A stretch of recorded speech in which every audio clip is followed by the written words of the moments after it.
Hey there, comic book fans. It's Rusty again with Collector Auctions, and here I am in the car again, headed out to Frederick, Maryland to a little comic book convention.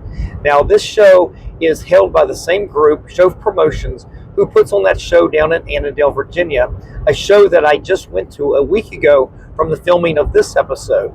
And that little show happens about once a month, while this show in Frederick is one that happens about at least twice a year, maybe 3 times, I'm not really sure.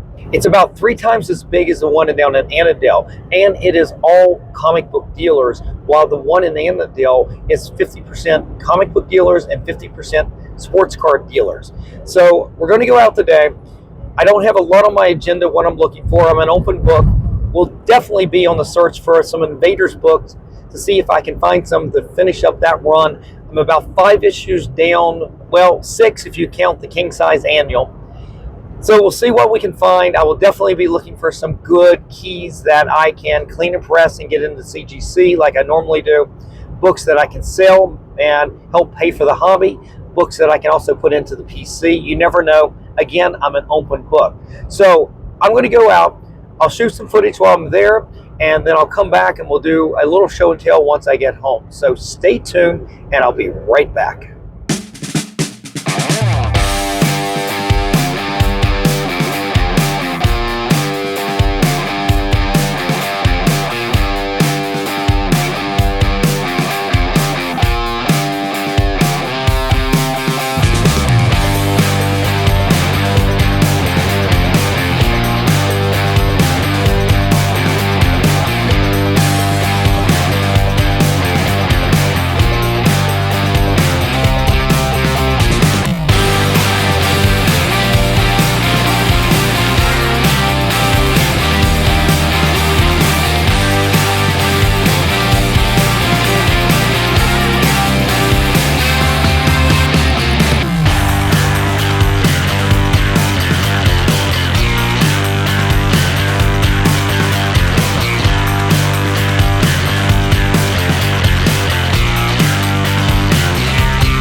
All right, guys, I just finished up at the Frederick Comic Con and I had a great time.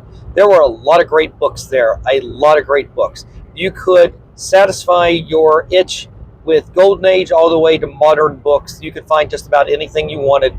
And I got to see some pretty cool books that while I was at a certain dealer, you got to see in the footage. And again, I hope you guys enjoyed the footage from the show. But I got to see some really good books that a collector brought in to show off. I don't think he was coming in to trade or try to sell them, but to come in and show off some of these great Golden Age books that he had. Fantastic stuff. I'll try to talk about that a little bit more once I get home. And speaking of that, once I get home, I will show off everything that I picked up. At one point, I wasn't sure I was going to pick up anything, but I did walk away with a handful of books, again, for maybe for a couple of those projects I'm working on, and maybe some other things as well. But we'll talk about that all once I get home. So give me a few moments, and I will be right back. Many unbearable hours later. All right, guys, I made it back home, and I had a great time at the Frederick Comic Con. This is held in Frederick, Maryland. And again, you can find out the information and show schedule by checking out in the description down below. Show promotions, I'll leave a website link to that so you can see their ongoing schedule. They do this show, and then about every month of the year, they actually have a show down in Annandale, Virginia. And in one of my previous videos, you just saw me go to that show as well. So that show happens just about every month, while this Frederick Comic Con happens at least twice, maybe 3 times a year. I'm not really sure. But definitely had a good time. There was something different about this show than some of the previous ones in Frederick. Maybe it was some different dealers. I don't really know, but definitely some good books there this time. And it wasn't that I didn't see a lot of the overpricing. Trust me, there was the same old dealers that are still using COVID pricing, and there were definitely other dealers that you could find some good deals at. And I'll talk about that in particular from one of the dealers I picked up, but we'll talk about that in detail as we go through. So let's just get started. From Pop-Up Comics, I picked up from Joe, who was there, The Empire Strikes Back. This is the Marvel Super Special Magazine number 16. This right here is actually the first appearance of Boba Fett, as well as some of the other characters like Lando's first appearance, I think Yoda's first appearance as well. Now, it's not in the comic books, it is in magazine format, but this predates the Star Wars comic book for the first appearances. And I thought this was a really nice copy. It was already at a great price. And the reason this was on my radar is that I'd been watching this on Infinity Comics on hipcomic.com, an auction that just recently ended. And this book, in about as good a shape as this, I think it was probably just a little bit better than this one, went for like $80 to $90. And Joe had already priced this pretty good, and he gave me a little bit of a discount on top of that. But I actually took this out of the bag and board, took a look at the back. It's an all black cover. There is a small spine tick on the back, but it really needs a press more than anything.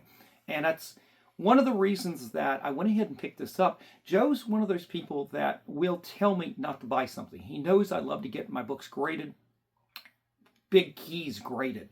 And he usually pulls me off of books, says, no, that's not for you. And in this case, when I asked him to take it out and take a look at the back, he didn't hesitate. And at that moment, even before I saw the back of the book, I felt like, okay, this is already at a great price. I think I'm going to go ahead and get this. And at this point at the con, I hadn't picked up anything. And I was coming close to not really picking up hardly anything at the con. And when I saw this, and again, it was already on my radar. And then when Joe didn't pull this book back from me, I decided to go ahead and get it. And it was a great price. So went ahead and picked this up. I will have to do a magazine submission at some point to CGC. But we'll see how this does once I get into the press. Again, I've never pressed a magazine like this. So we'll see how that does. All right, let's put this down. And let's move over to the comic books. And I did go back to a dealer that I swore I wasn't going to buy from before, but he did actually had some really good books.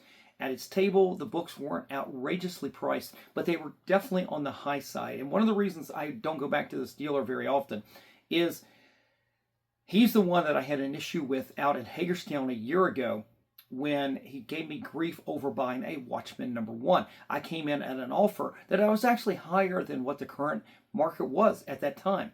And he felt like he was very insulted. And he came back and he only went up. I asked him, what would you want for this? And he came up $5 from what my offer was. And he just storms off after taking the money. It was really weird. And this is the first time in probably over a year that I've bought anything from this particular dealer. But it was a really nice copy of Batman number 393. This is a first part of a two-part story by Doug Minch and Paul Gulacy, the Dark Rider storyline, a self-contained little story that is fantastic. I mean, these are the kind of books that make comics great. Doesn't have to worry about continuity. I mean, there is obviously some of that in there, but you can do a little self-contained story. You don't have to have a sweeping interaction with other magazines. You don't have to have storylines going on, big crossover events or anything like this. You can just have a really good story. And I had just recently picked up 394 at where did I pick that up? I picked it up just recently, and it was, at a antique store that was in really good shape. This one is in equally good shape, and I went ahead and picked this up. It does have some surprising value, and that just reminds me, I forgot to tell you about the values on the Marvel Super Special Empire Strikes Back magazine. We'll circle back in just a second. But this right here, 9.8, I wouldn't mention a 9.8 price unless I felt like it was already in that ballpark. 9.8s for this go for $160 more or less. That is their recent sales. But you got to get that 9.8 on a book like this. Nobody's out there looking for it, although they should. They should be taking books like this and turning them into movies and instead of some of the stuff that we get these days. But a 9.6 drops all the way down to either $29 or $50 in recent sales. You got to get a 9.8. This is a book I really just more want for the PC than for investment. But I wanted to give you those values. So you guys, if you go out there and looking for books like this, there are hidden values in there if you can find a great condition book with some age on it like that. It doesn't have to be a hot book. It just has to be a great book. But let's circle back real quick. I'll talk about the values on this. I don't think this will hit a 9.8, so I'm not worried about that. But it's possible that it could hit a 9.6. And recent sales on that have gone from $195 all the way up to $370. 9.4s dropped down significantly, just under $100, all the way up to about $140. So there's still some meat on the bones, and I'm a little surprised. I thought 9.4 would still have a little bit more value than that. But this will be interesting, and we'll see where we go with that. All right, let's move on to one of the dealers that I talked about having really good books at really reasonable prices. And it shocked me, but Keep It Strange Comics, they're a store out of Northern Virginia.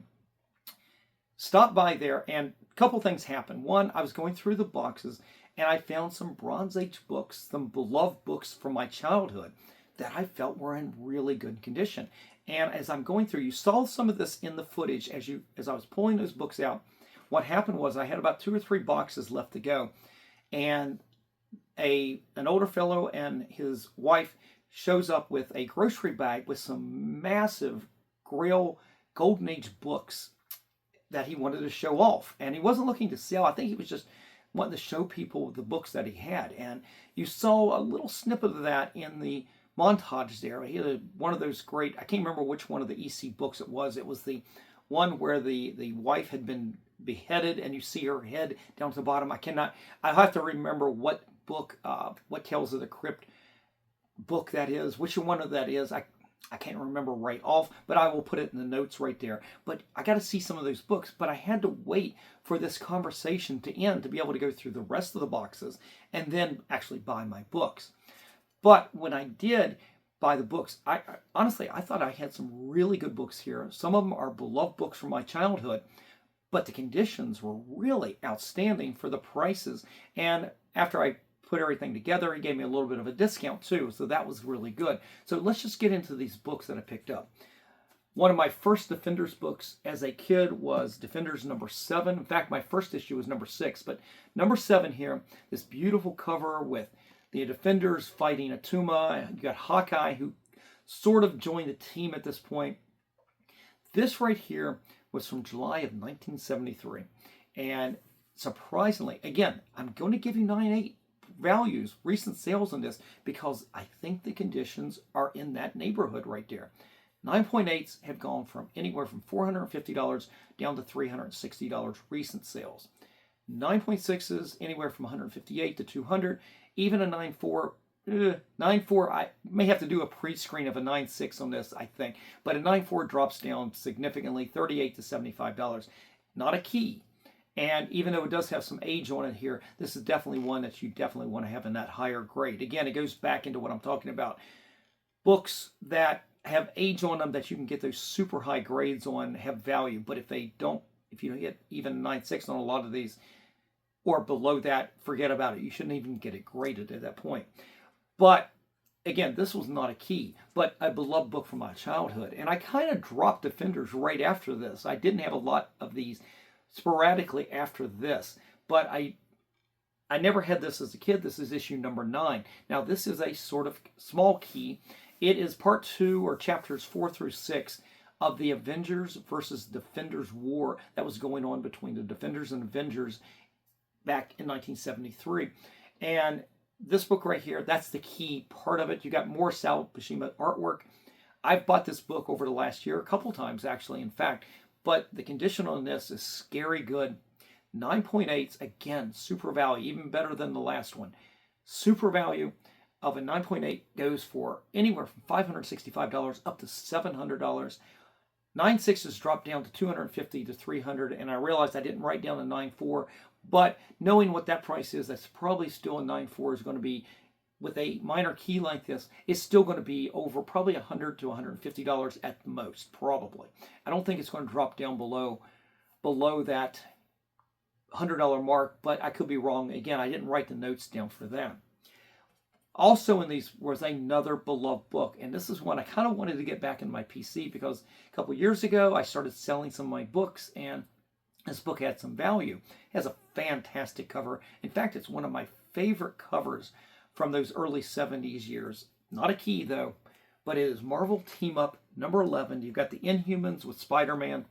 It's a Kang story, and I always love this John Romita cover. Just absolutely breathtaking cover right there. I think it's one of the most dynamic covers of the early 70s, but again, it's not a key book. Nobody cares about it. But as a 9.8 candidate, once again, this is why I'm picking these books up. Scary good conditions at reasonable prices already. It wasn't overpriced.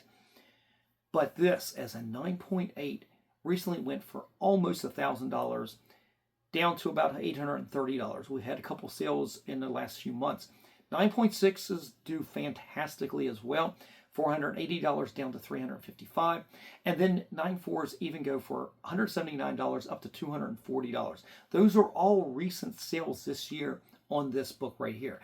Not a key, but just a fantastic book. I think it's a beloved cover because I love it. But you guys will have to let me know what you think about that in the comments section. All right, so those were. I've got one more book from this seller, and we'll come back to that. It's going to be the last book of the day, and we'll come back to that. But one of the projects, I was working on 2 different projects while I was in Frederick. You know I was looking for Invaders books. You saw me pull plenty of Invaders books in the montage. But the other thing I was looking for was Doom number 1, the one-shot from Sanford Green that came out earlier this year. Probably around May, June, something like that. And the reason I'm looking for more copies is that even though I've gotten almost all of my copies signed, he is going to be at Third Eye Comics for a signing coming up as of filming of this video. By the time you see this video, the signing will already been over. But I was looking for additional copies. I was looking for cover A specifically, but I would take any of those other great covers as well. And what I couldn't find was cover A. I could not find the Sanford Green cover, but I did find from one seller from Groundbreaking Comics. He did have, and he's usually the dealer I'd go to for more modern variants like this.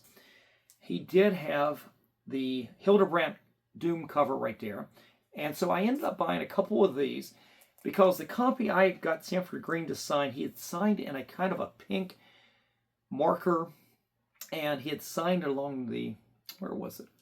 I think he signed along up here, and it just didn't pop on the copy that I had. So I definitely wanted to pick up a couple more copies of this to get him to sign. And what's nice about going to Third Eye is that the signing is free, essentially, and I don't have to pay per book. As going to a con, you're paying for every autograph that you get usually. So in this instance, I'm going to be taking a handful of books and getting them all signed by Sanford Green. And I did pick up what I think is one of the best Doom cover ever. Adi Granov, I believe, did this. Fantastic cover. I've talked about this on the channel several times. I think this was one of the best Doom covers ever.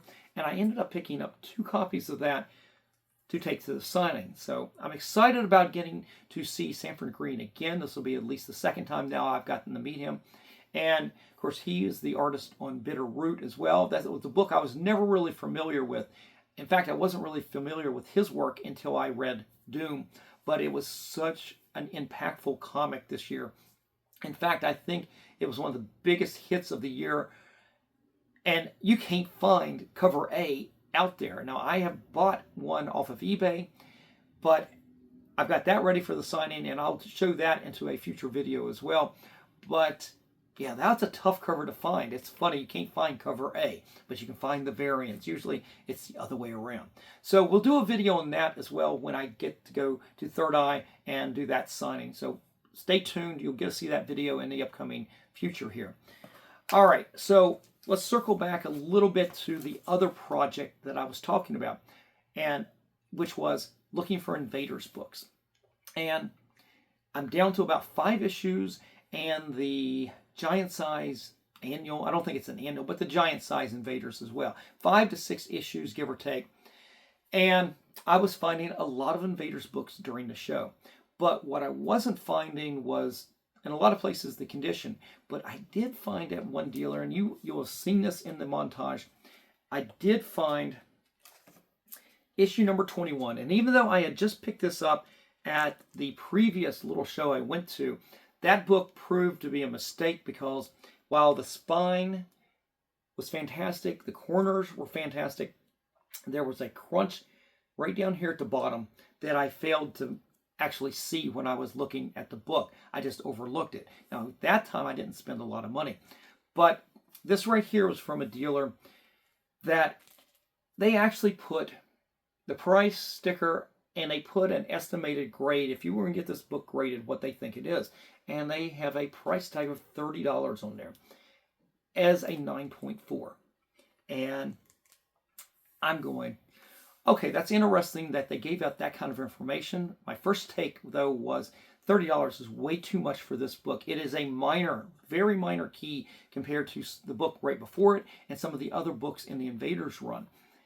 It is the second appearance of Union Jack, or excuse me, the second appearance of the second Union Jack. So it's a very minor key. In fact, most places won't even talk about it being a key. But it's got some really good value if you wanted to get it graded. 9.8s, and again, this is a 9.8 candidate.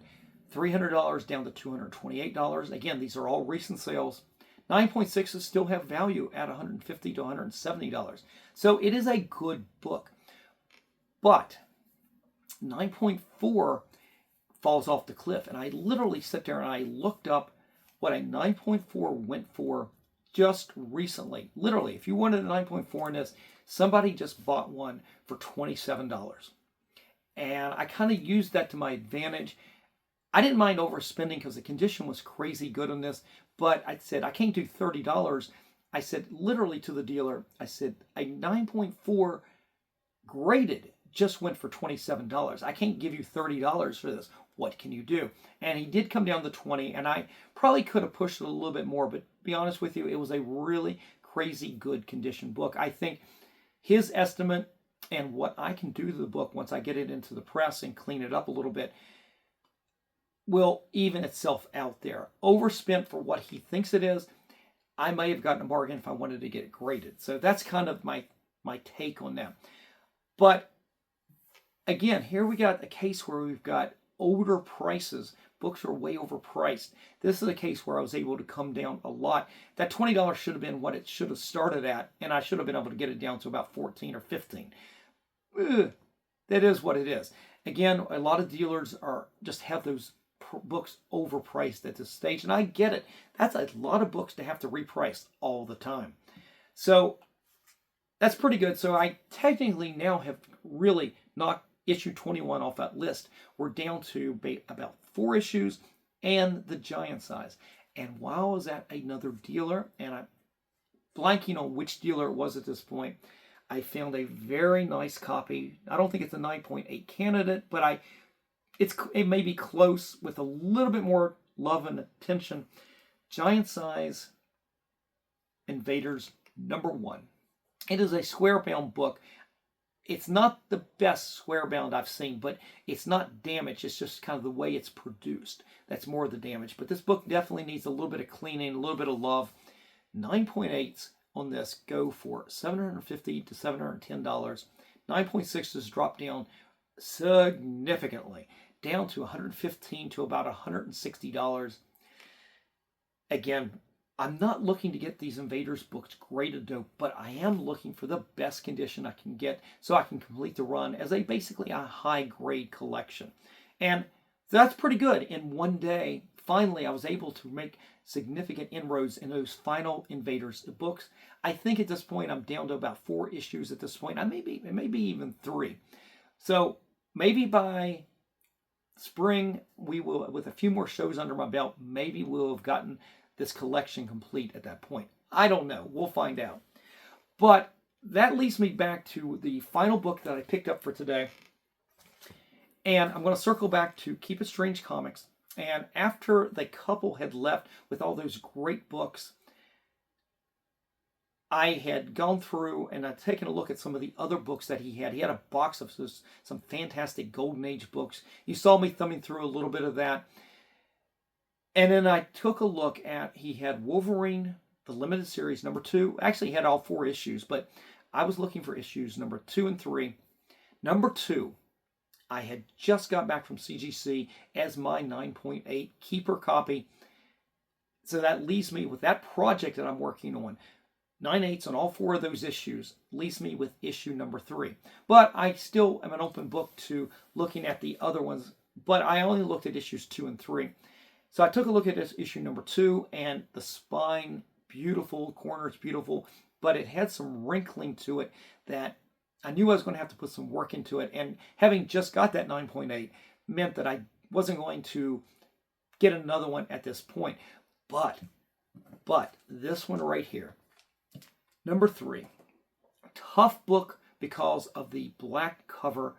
I mean, at any point you can pick up a defect. And he showed this to me. And I'm looking at this and I'm going, this is one of the best copies I've ever seen raw. Usually you'll find something wrong. Sometimes you'll see some color loss over here. I've seen that before. You'll pick up a spine, maybe a slight dent in the corner.